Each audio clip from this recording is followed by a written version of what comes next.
Thank you for joining us for another informative, educational, and entertaining edition of Music and Medicine with Dr. Charles Modlin, kidney transplant surgeon, board-certified urologist, public speaker, and well-known community national leader for the elimination of health disparities, dedicated to informing you, the listening audience, about important health topics and health information that you, your family, and your community need to know, while at the same time providing you with quality entertainment, because music and entertainment is medicine. Dr. Modlin's co-hosts are Jerome Brown and registered nurse Jonathan Branch, and the program often includes special content expert guests.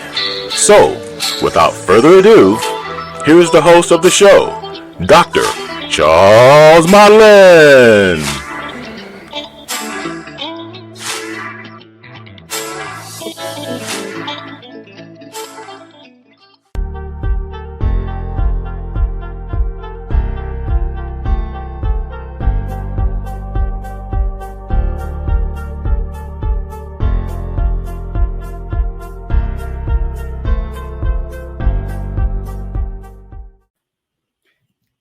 Hello, everybody out there in the listening audience. Thanks for joining us for another very informative episode of Music and Medicine. This is the show where we talk about serious health matters that especially are pertinent and relevant, especially to communities of color, people of color. Tonight, we actually have a very important topic to discuss, and that relates to the topic of mental health, and in particular, mental health in the African-American community and individuals. We have a very important content expert with us this evening, Mr. Archie Green. We're going to bring him on in a second. He actually is the support and education coordinator for the organization here in Cleveland. NAMI, it's the National Alliance of Mental Illness. It's actually a national organization, but there is a very relevant and very active chapter here in Cleveland, and Archie, Mr. Green, is doing remarkable work with that organization. We're going to bring him on. We're going to hear about the work that he and his colleagues in NAMI are doing. It turns out, actually, Archie is not only our content expert, he's actually our musical guest. He is a rapper, he's a songwriter, a producer, entertainer, so we're going to be entertained by Archie as well. Before we get started, I want to remind the listening audience about the book that I wrote. It's a mentorship, career success navigation book that I highly recommend to individuals. You know, the school opening of the school season is just right around the corner. I know my daughter's going back to college at Haverford in the next, I think next week, I believe. But my book, it's on Amazon, Barnes and Noble. It's called It Isn't Difficult to Do It If You Know How to Do It. And again, I highly recommend this book for any students who are aspirational, who have goals that they want to achieve. The title, It Isn't Difficult to Do It If You Know How to Do It, it actually says it all. It relates to the fact that if we, the older generation, and as I said before, I don't like to refer to myself as the older generation, but I guess I have to accept that at this point. But if we, the older generation, can impart our wisdom, the knowledge that we've gained through our lived experiences over the years, if we can impart that wisdom on a younger person, we can actually help them avoid many of the mistakes that we've made in life, recognizing that it's important that everybody be able to make mistakes, learn from those mistakes, overcome challenges, obstacles. That's a learning experience in and of itself, but there are some challenges that people don't necessarily need to go through. And individuals can actually learn from the mistakes, missteps from other individuals who've actually gone before them. So I encourage coaches, students, parents, grandparents to take a look at that book, because I think it's a great resource that can actually help them along their success journey. With that in mind, I wanted to bring on my co-host, Mr. Jerome Brown. Are you there, Jerome? Oh, yeah, I'm here, buddy. Yeah, good. I heard you've been very busy over the past several weeks. You look in the dictionary, you look up busy. Yeah. There you have it, Jerome Brown, Yeah. I'm happy today, of course, it was a good day. And I'm happy about the topic of discussion today, because this one, out of all the topics and all the shows we've done, Doc, probably is the one that most appeals or most fit everybody listening and on this panel today as well. We all can relate to the mental illness side of things. We all have to control our own urges and thoughts and stuff like that. Everybody isn't able to do that. So hopefully today, the listening audience can figure out some ways that it's going to help them in their personal lives and their personal challenges. And that's what we're here for. And Jerome, I can attest, I wanted to, and I think I mentioned this before, I always gain valuable information from your insight on these topics. You're very knowledgeable. You have a lot of lived experiences. And so I really value your input, and we're looking forward to what you have to say. I think, one challenge that a lot of us have, a lot of individuals out there, there's a lot of, these are difficult times in which we're going through. Indeed. And I think a lot of times it's very important for us to have hobbies, things that we can do to help us escape the realities of life. In a sense, I know you do a lot of fishing. This is just a harvest, one day's harvest from my tomatoes that I've been growing. I like BLT sandwiches, right? Okay. I need a couple of them tomatoes for my BLT. You know what I mean? Yeah. So yeah, we're gonna hook up, and I'm gonna give you these. All right, that'll work. Absolutely. So I know you have Pat. You're very active in your pastime of fishing. I know you're an avid fisher. You know, Doc. Us as men, if you want to say it, sometimes we need a break too. You know what I mean? Mm-hmm. So fishing is just one of my outlets. I have a whole bunch of different stuff that I do to make sure that if I'm going to do for everybody, I must take care of myself and I must be happy.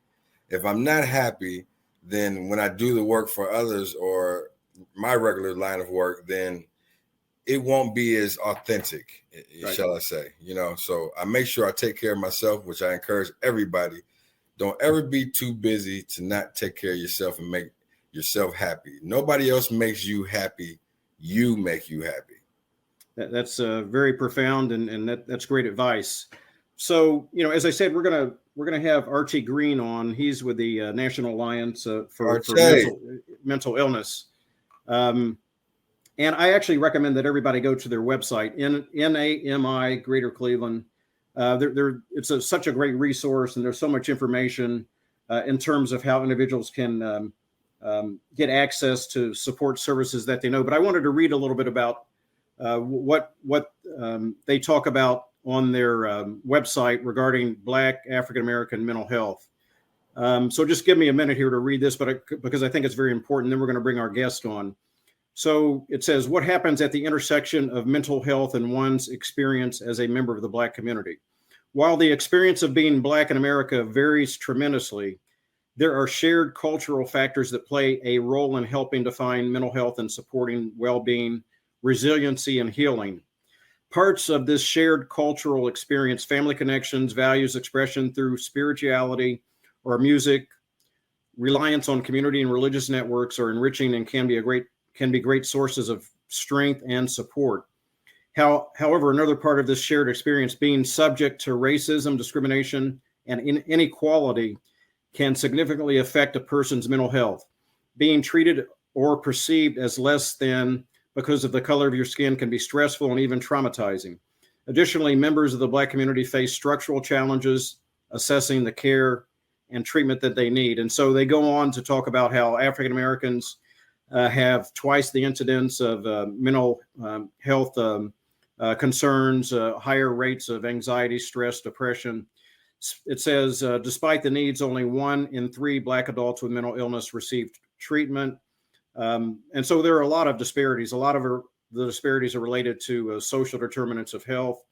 In 2020, 10.4% of Black adults in the United States had no form of health insurance. If you don't have health insurance, oftentimes it's difficult to not only access your physical health needs, but your mental health needs. And, on top of that, there's some also issues in the Black community around stigmatization, around mental health, provider bias, inequality of care that many people of color receive. And so, I mean, these are just some of the issues that, we're going to talk about, and as to why, it's very important for the Black community to understand the importance of looking at and addressing one's mental health. So with that in mind, can we bring, Mr. Archie Green to the stage? Hello, hello. Hello, you guys hello. Hear me? Oh yeah, very much so. Yeah, thanks for joining us. Yeah, I'm here for having me. Yeah, we're here with Jerome Brown, our co-host, and we're really honored to have you there. And I heard some really great insight from Jerome just in talking about the importance for us as men to take breaks too. Fishing. I never took up fishing. That's something I'm gonna have to give a try, Jerome. Well, fishing is about feeding your family. Got it. If the worst case scenario, everything goes haywire. Got it. Go get us something to eat. You know what I mean? That's the real. First. And then I like water. So water is energy. Light is energy, water is energy, wind is energy. So you get all of those elements. And if you know how to channel your energy beyond this earth, you can dial in on some of that stuff there, because it's far out, man. Man, nobody has ever broken down fishing like that. You made me want to go fishing now.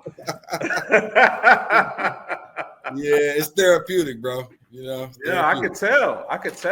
Yeah. I could tell.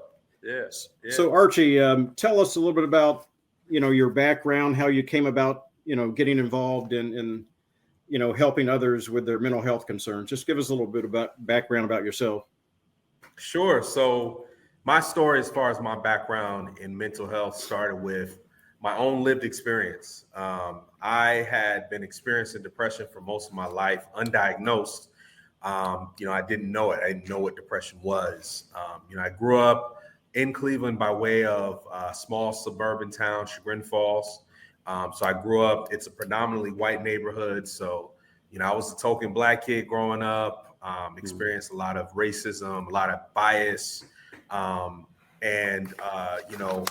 Eventually I transferred to a more diverse suburb called Solon, where I ended up graduating from. But even there, when I first got there, I experienced being ostracized by other Black kids. I was finally in a situation where it's like, okay, I'm finally around kids that look like me, but they're like, oh, why you talk white? Why are you so articulate? And all these different things. And so that was when I was first really confronted with depression in terms of, and I just want to say now, like some of the things I'm going to share for the viewers, I just want to issue it may trigger you. So if you have to walk away or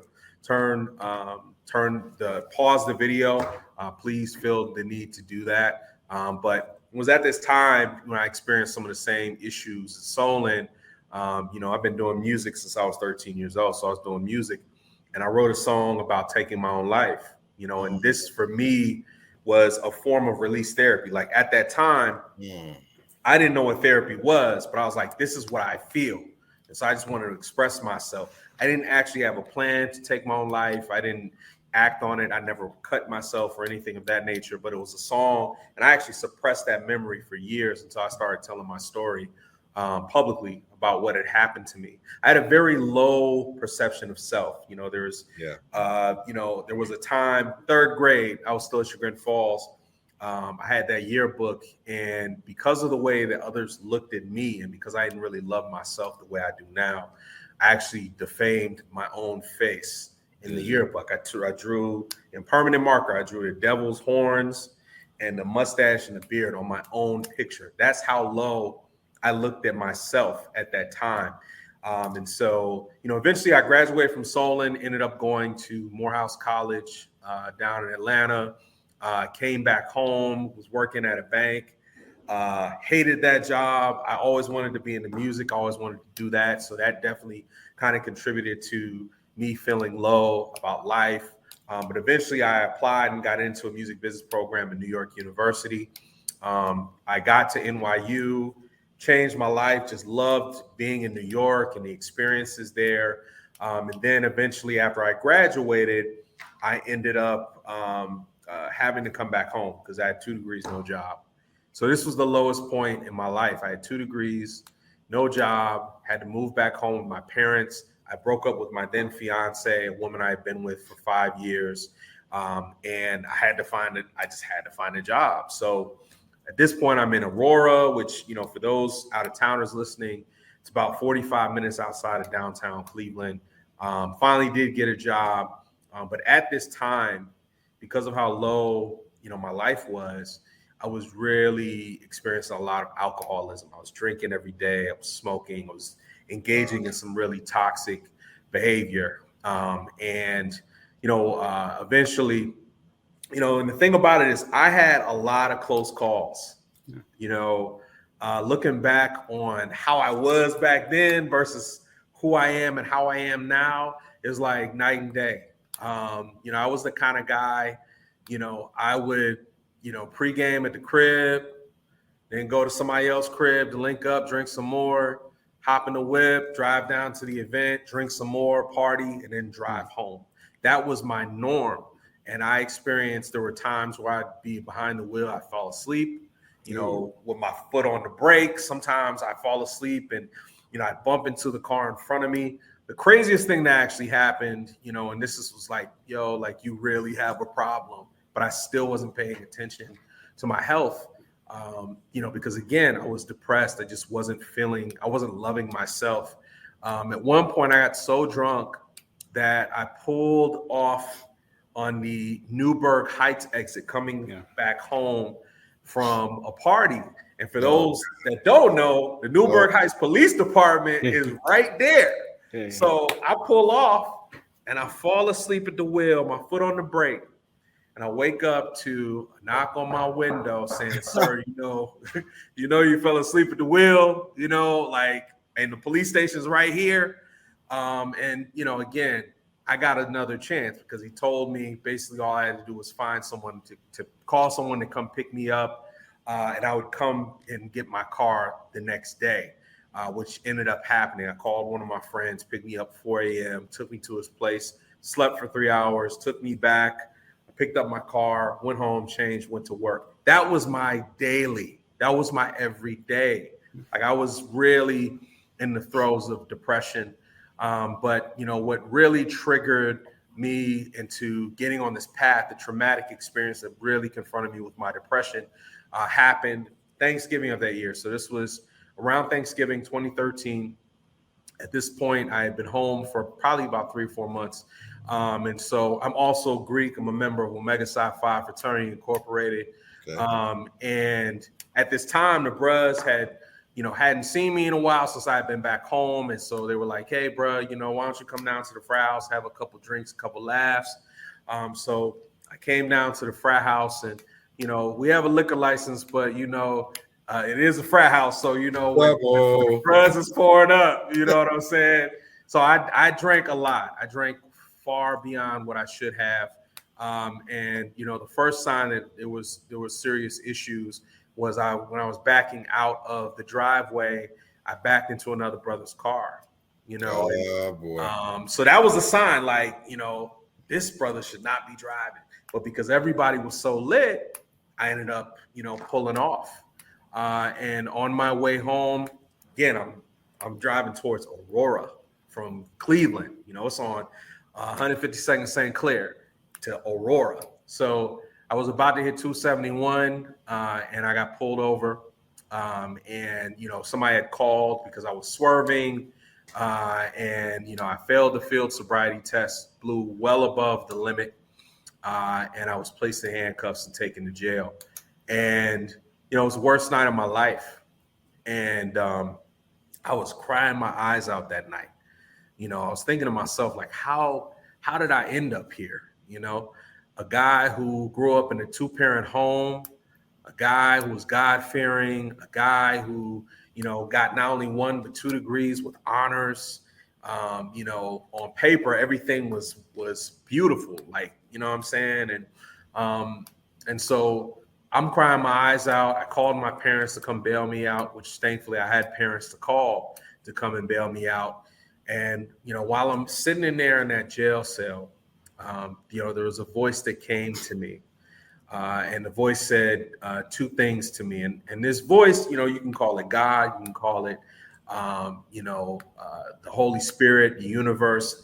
That voice also was me. It was my inner self. The voice of someone that loved me.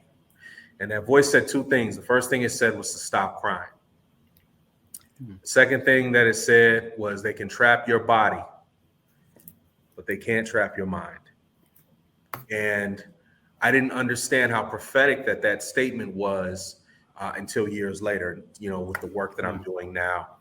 And so, after this, I went through the worst bout of depression I'd ever experienced in my life, in terms of, going through suicidal ideation, questioning, why am I here? Why would God put me through this? My license was suspended for a year, so I can only drive to work from home. I'm in Aurora. So I felt like a burden to my family, my friends. If I wanted to go out, I'd have to call people to come pick me up and then drop me off at the end of the night. So I started self-isolating. I started sleeping in staying in my bed all day, not picking up my cell phone, which felt like a brick next to my bed. I was in the throes of depression. And eventually, my sister and I, we moved to Shaker Heights. We were renting a house, and we hosted Thanksgiving that next year. And after dinner, I experienced my very first panic attack. So, I had started getting claustrophobic. My heart rate was going crazy. And, I had to rush up to my room to be alone. And I knew something was seriously wrong. And around that same time, another fraternity brother of mine reached out to me and had asked if I'd ever gone to therapy before. And so I was like, well, I thought about it, but it's not something that, I personally had ever really thought was for me, because I'd never seen anyone that looked like me or looked like us talk about therapy, talk about mental health. And so I decided, I found a therapist through my employer assistant program. And at that point, I was clinically diagnosed with major depressive disorder, generalized anxiety disorder. And over the next few years, I learned how to cope with my mental illness through therapy. And after learning how to cope, I started, feeling like myself again. And as any artist would, I channeled it into my art. And I wrote a song called Layers about my experience going to therapy, specifically from the experience of a Black male, specifically from the experience of a rapper. The song went viral and inspired me to start, doing this type of advocacy work in the community, specifically for the Black and Brown community. So I started my organization, Peeled Them Layers back around that time. This was 2016. Our mission is to educate, equip, and empower Black men and boys with the tools to live a mentally healthy life through hip hop culture. And so we were doing concerts, we were doing panel discussions, workshops, and we continue to grow with our non-conventional approach to mental health. And eventually I caught wind of NAMI National, and once I found out about our Cleveland affiliate, I was like, man, more people here that look like me need to know about NAMI, need to know about the resources that NAMI provides. And so the first thing that we did in 2020, my organization partnered with NAMI Greater Cleveland. We did a program called The Root of It All. It was virtual. It was like a virtual conference, concert. So there's performances. There were also speakers that spoke on mental health and, getting to the root of certain trauma. And then shortly thereafter, I found out that there was a position for a support and education coordinator that was open. And I wanted to really, get in on the ground floor and learn more about, the type of work that NAMI does, as well as advocate within the organization. And so I joined the organization February of last year. And as support and education coordinator, I'm responsible for producing educational programs, as well as facilitating support groups for community members here in Greater Cleveland. That's quite a remarkable story. And I'm going to tell you, you need to put that into a book form. That is a remarkable story. That would probably be a little bit more interesting even than my book. I have to say, you know, it's very moving. I could listen to you all day. Thank you. It's very, that very was moving. wild. That was wild, man. You know, Yeah. You're blessed Yes. to be able to even. Sometimes I look at it like this: some people don't even have the awareness to even realize that there is a problem. Those are the people that really, really need the help because they don't even know how to figure it out. You were blessed with at least the awareness to be able to say, "Hey, let me figure this out here." And with that, God looks out for you, man. It's an outstanding comeback for real. I'm telling you, man, you hit the nail on the head, and it was, man. It took me years, and it took God sparing my life. Yes. Putting me in a jail cell for me to realize, oh, I really have a problem. Like I really need to, I need to stop drinking, but also, most importantly, I need to love myself. That was the whole thing.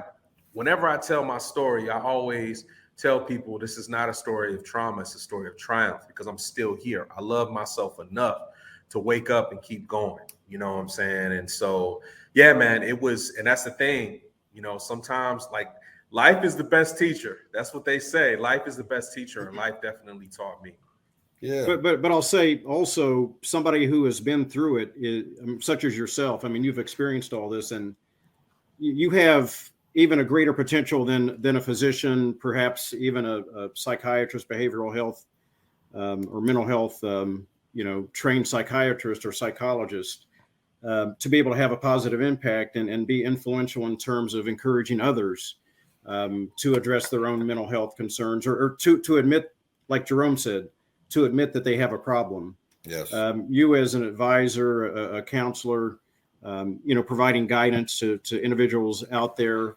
I mean, you're somebody that the community can access. And yes. You look like a lot of the people out there who need help. And again, you've seen it firsthand. My father always said, sometimes you have to hit rock bottom to be able to understand that you have a problem. Yes. And, you said when you were, put in handcuffs that one night, that's the point when you realized that you needed help. That was it, man. That was, and the other thing I can say, thank you for your kind words, Doc. The thing I can say is that is primarily, my approach to mental health awareness and advocacy is I don't want to look like I'm not speaking for the people and I'm not connected to the people that I serve, and there are so many Black men just like me that have gone through these type of experiences or even worse, that feel alone and that feel like, or that feel like mental health is not for them, right? And so, because there's not enough Black men that speak publicly about mental health. There's definitely been an uptick over the past 5-6 years, but it's still not totally normalized. And so, like, I made a declaration that whatever room I walk into, whatever conversations that I have with people, I'm just going to be myself. I'm going to be authentically myself. And I love hip hop. Hip hop is everything to me. And so I'm going to live that wherever I am. And that's what really helps me to connect with people.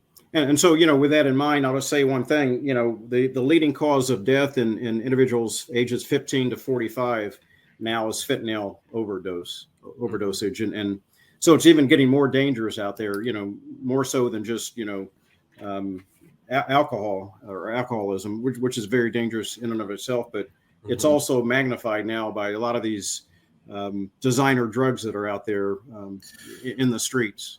Yeah. But I wanted to say, I think your music has actually helped you transform your life as well and the lives of others. So I think you have some samples of your music that you can share with our audience this evening. Do you have something that you can share? Yeah, absolutely. So my most recent album is called Cope Dealer. So it's a play on words, COPE, Cope Dealer, not the other one. And it came out last July. So we just celebrated our first year anniversary. And, the song really, or the whole album delves into the experiences that we as Black men experience as far as trauma, depression, anxiety, as well as songs of aspiration, fatherhood, relationship goals, things of that nature. But I'm also a firm believer that, you really can do anything that you put your mind to. And one of the things that I always live by is if you have a plan, you dream about it first, then you write it down, and then you make it happen. And the sample of the song excerpt that I wanted to bring to you guys is a song called "Write It Down." So let's hear it. Let's hear it. Right.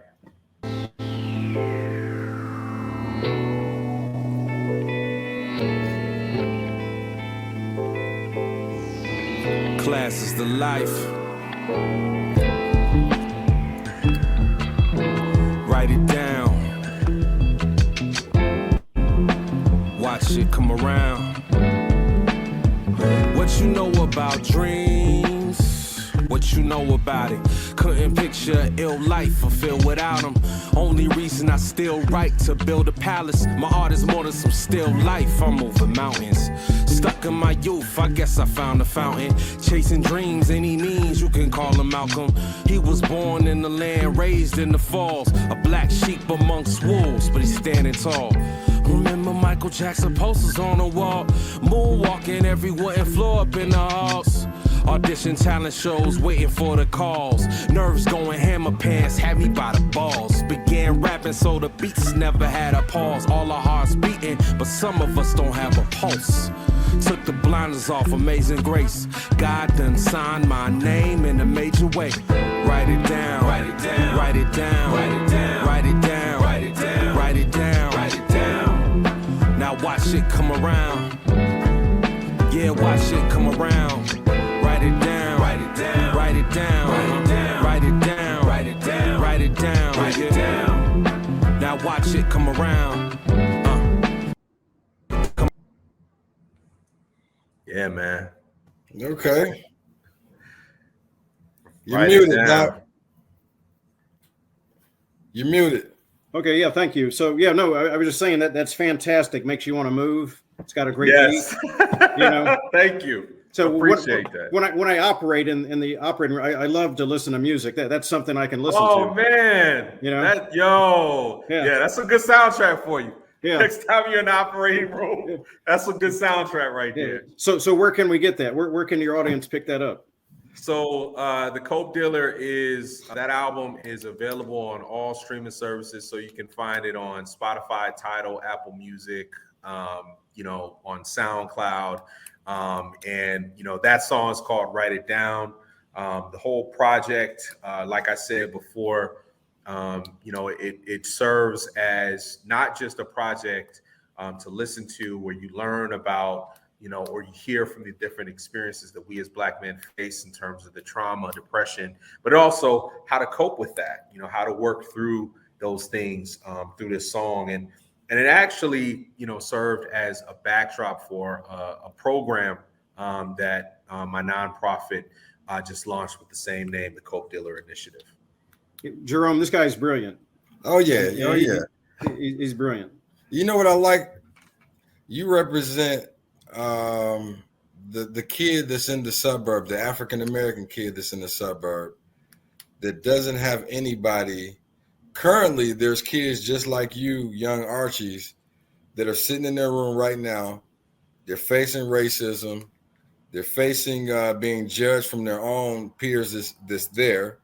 So it's like, it's great to see a success story come up out of that situation. I'm not quite at that situation, but it's kind of similar because I did go to Bedford. I did go to Maple, but my stint up there was very short, But so I do understand, and I thank you for, like I said, pulling yourself out of that, because we hear the other story, and the other story is posted on the remembrance page. That's the other story. You have a puddle of water, pile of gold. You was able to come from that puddle to achieve the pot of gold, which is life, and to love yourself. So shout out to you, man. Man, thank you for saying that. It's funny.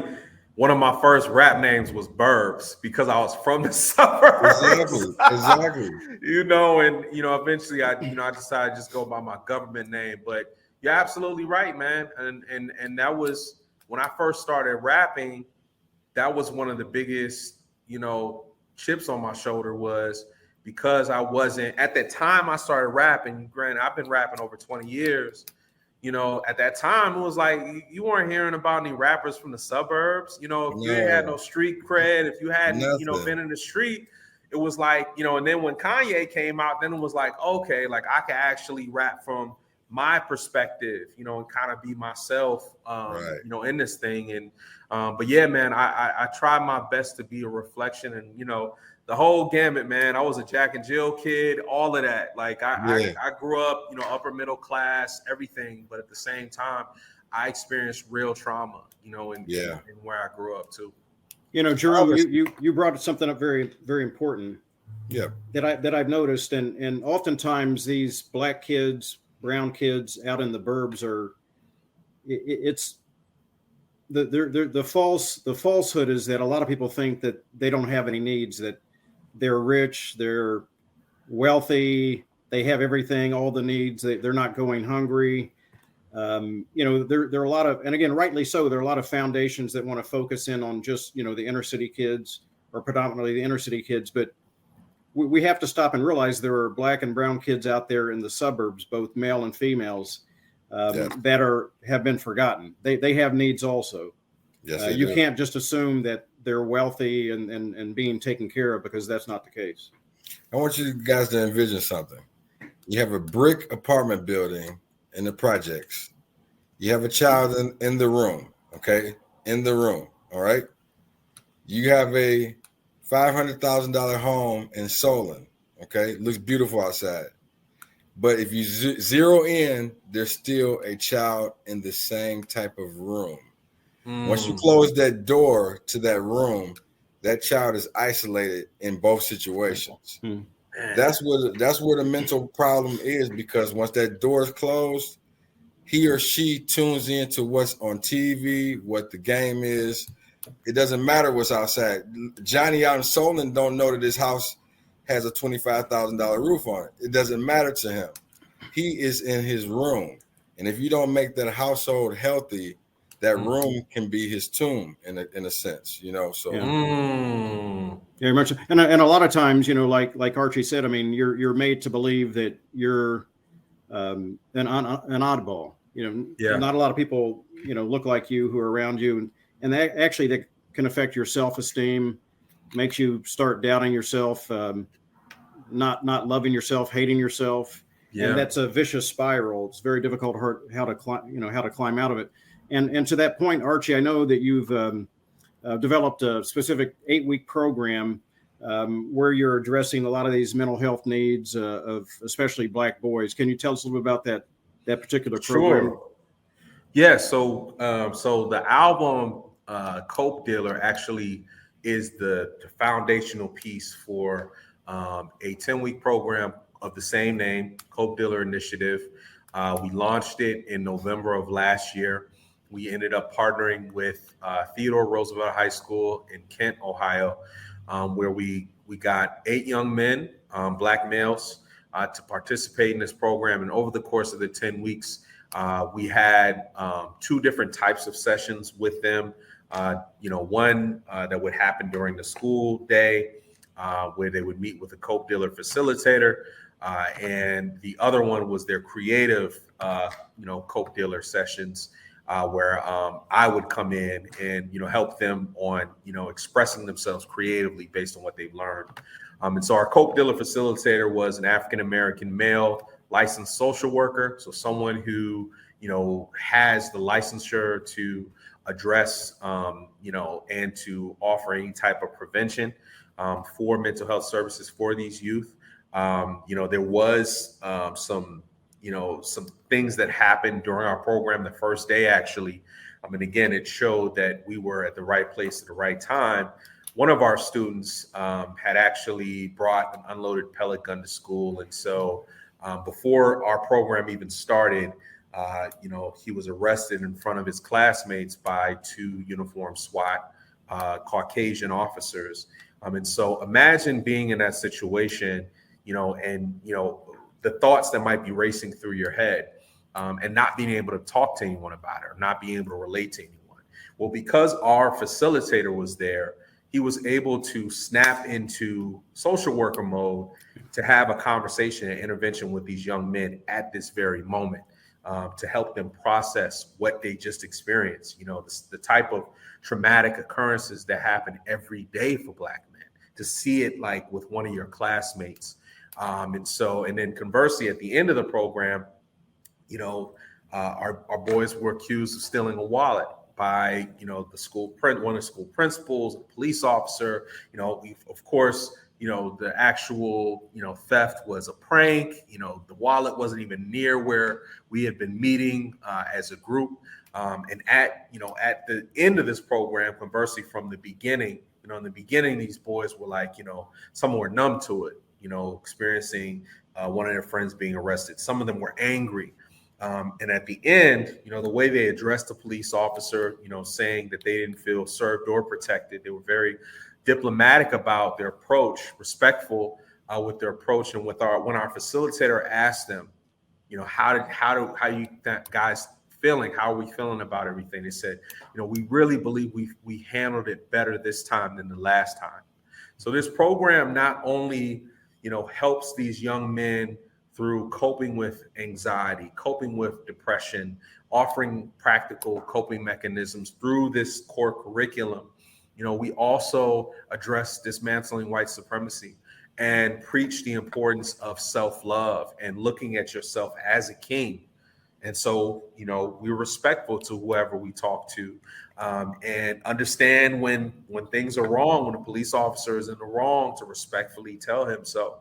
And so we're training these young men on how to protect themselves from all of the things bearing down on them from our culture, from social media, you know, the constant, you know, scrolling the timeline and seeing Black men killed or Black men arrested, you know, looking like we're inferior to everyone, when in reality we're kings, you know, and we are worthy of praise, and we're worthy of doing great things, and we can do great things through God who strengthens us. So, you know, that's really what, you know, it started with just an idea. I had been working on the album, and I was like, man, this album can be used for like a class. I mean, you're starting to hear more and more about hip hop artists and hip hop catalogs being taught at Harvard or different colleges. And I was like, man, this could be like a course that could be offered in schools across the nation, because we're using something so familiar and so cool like hip hop that appeals to everyone. It's the most influential art form in the world. But we're also introducing something unfamiliar that can help these young men process their emotions, whether it's doing a meditation, whether it's saying your daily mantra, which we had each of our boys do, or having your brothers. You know, being a cope dealer means I recognize the mental illness within myself, but I also recognize the mental illness within my brother and my sister, and I help lift them back up, you know, if I see that. And so we finished the program in March. You know, our boys, they decided, so in addition to them learning about coping mechanisms and listening to the album and watching short videos tied to the subject matter, they had a creative project that they came together on, where they decided to record a mixtape, and they call themselves the Cope Kings. 5 original songs. You know, some of these guys had never been to a studio. Some of these guys had never written a rap lyric or written a song. And, you know, they use that pain as fuel to express themselves creatively. And they did this project, which is up on SoundCloud as well. It's called Cope Kings, Kings spelled with a Z.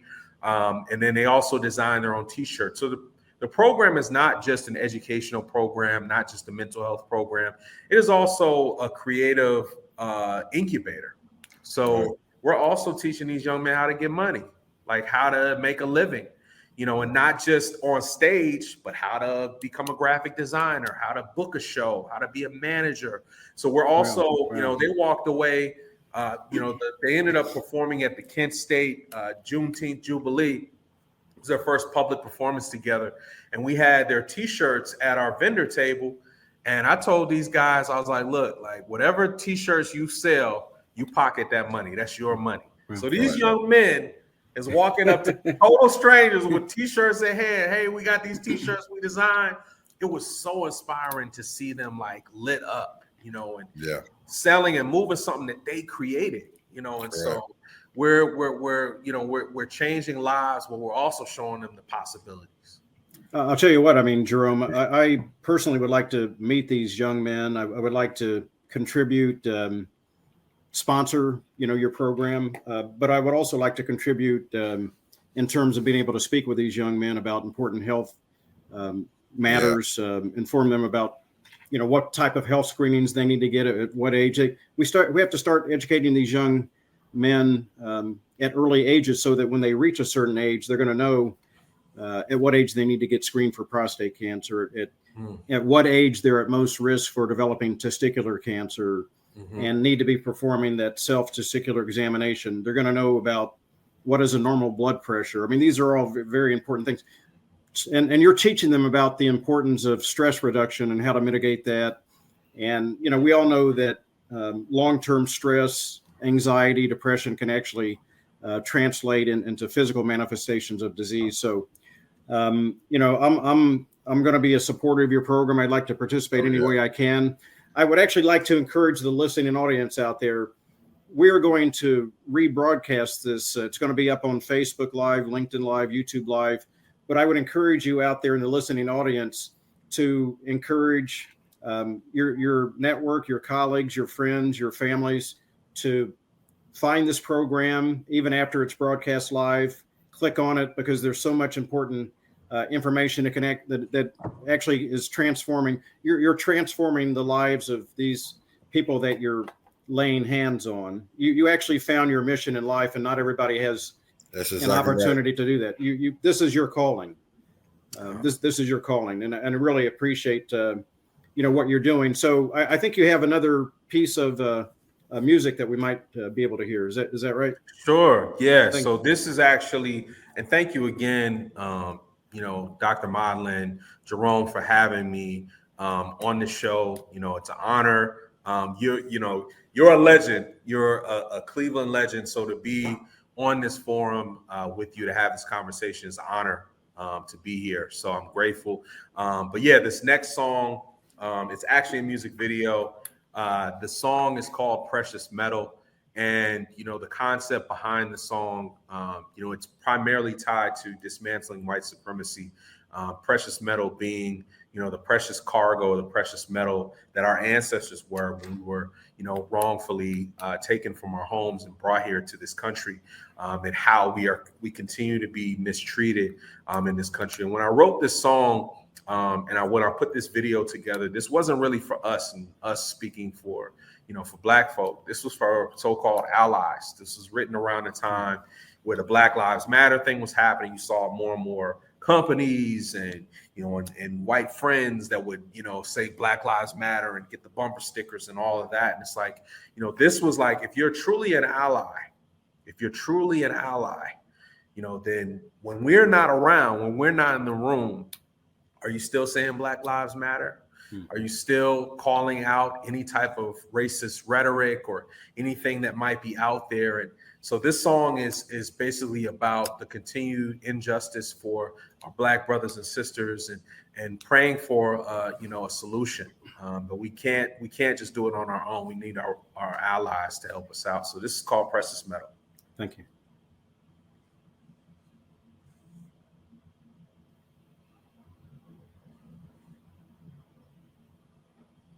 Started in the meadows.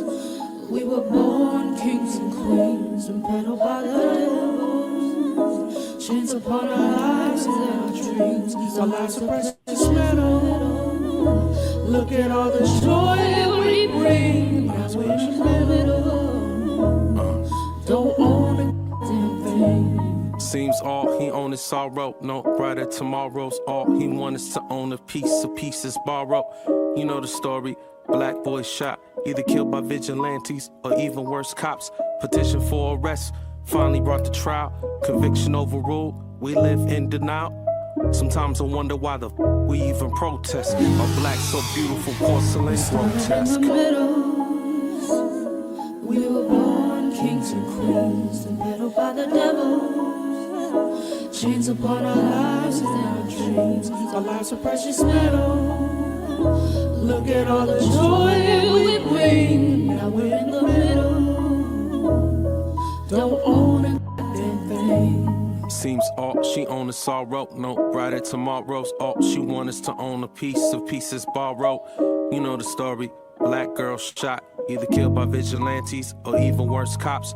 Petition for arrest, no sign of a trial. Criminal act overlooked, we live in denial. Sometimes I wonder why the we even protest. While black so beautiful, porcelain grotesque. We were born kings and queens, embattled by the devils. Chains upon our lives and our dreams. Our lives are precious metal. Look at all the joy that we bring. Now we're in the middle. We don't own it. Why we even try? Since justice equals lies, tears rushing from my eyes. I'm sorry, your reply. Why we even try? Since justice equals lies, tears rushing from my eyes. I'm sorry, your reply. We started in the middle. We were born kings and queens, embattled by the devils. Chains upon our lives and our dreams. Our lives are precious metal. Look at all the joy we bring, and now she's in the middle. Just another casualty.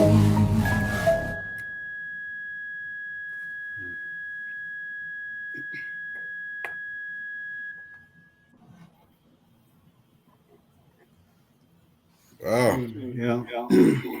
That's a lot. We are today, you guys. That's where we are. Yeah. So you know. Yes. Thank you, Archie Green, for making a difference in the lives of countless numbers of individuals that you touch on a daily basis, and the people we're going to see actually this broadcast. I mean, thanks for opening up, your story, your background. I know in many respects that may be difficult to tell, your story. You've been through a lot, but you've been resilient. And you talked about how the hand of the Holy Spirit and God actually, helped lift you up. What are your final thoughts, Jerome? This has been remarkable. Well, I thank you for not giving up. You could have gave up. You could have said, I can't do this. I thank you for continuing to make sure that you're healthy mentally, which was important. You can't help anybody else if you're not stable yourself. Otherwise, you'll give them bad information. So you got to be doing something right, bro. And that's God protecting you for the rest of your journey because you've chosen to do those right things, because it doesn't have to go this way. There's another option, and I don't think we want to deal with that other side of, So you continue what you're doing, man. It's very impressive, and I thank you for coming on this very important music and medicine. Yeah. Thank you guys so much. The last thing I just really quick wanted to say was, what I experienced, what I went through is more common than people think. Like exactly. There's so many, every single person has their own story, has their own testimony. And the main thing, again, that I want to reiterate is whatever trauma you're going through is triumph, because if you're listening to this right now, that means you love yourself enough to still be here. So be encouraged. It's not struggle, it's success. And remember, the most important person that you need to love first is yourself. We all have to remember that. Thank you very much. I think we should end it on that note, because that's bottom line, bro. Absolutely. So before we end, Jerome, I want to recognize K-Hawk 2 Productions, Russell Johnson. Yeah, Russell Johnson behind the scenes. Shout out to Russ. I have to give a shout out to NYU. I did my internship and residency at NYU, so we have that in common as well. All right. Yeah. Shout out to the Omegas. They've invited me with open arms several times. to speak, to the Omegas. Great group of guys. I really appreciate them. Shout out to the Bruh. And with that in mind, we'd like to have you back sometime, also. Archie. Absolutely. You just say when. I'm there. Okay.